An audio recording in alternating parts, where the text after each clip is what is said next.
যে সময়ে এই সিয়াম, এই রমাদান, মুসলিম উম্মাহ একটি জাতি, একটি গোষ্ঠী, একটি হৃদয়, একটি হৃৎপিণ্ড, একটি আত্মা, সেই ক্ষতবিক্ষত আঘাতপ্রাপ্ত আত্মার যে ক্রন্দন, সেই ক্রন্দন তো আমরা নিশ্চয়ই প্রকাশ করব। যে অবস্থায় আমরা আজকে মাহে রমজানের রোজা পালন করছি, আমরা সরকারকে মুসলিম উম্মার পক্ষে যথাযথ ভূমিকা নিতে বলবো।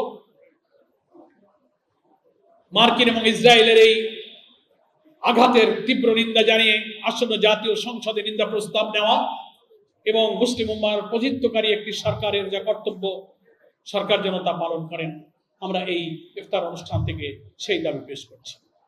এত প্রত্যাশার নির্বাচন নিয়ে একটা সুস্থ, শান্তিপূর্ণ, নিরাপদ, বৈষম্যহীন, ইনসাফপূর্ণ বাংলাদেশ গড়ার কথা মুখে বলে সেই নির্বাচনের পরে রোজাটা এত দুঃখ কষ্ট দিয়ে শুরু হবে, এটা আমাদের কারো কাছে প্রত্যাশিত ছিল না। আমরা সরকারের কাছে আবেদন জানাবো,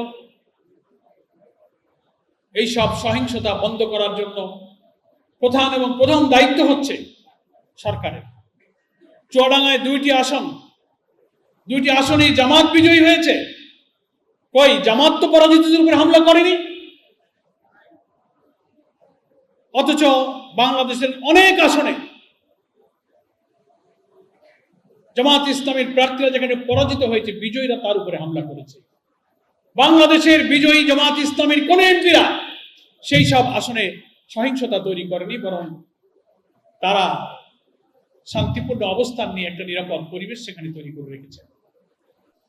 12 তারিখে জাতীয় সংসদ আহ্বান করা হয়েছে, তার আগেই যদি আমরা এই পরিবেশ তৈরি করতে না পারি, তো জনগণের কাছে ভুল বার্তা যাবে।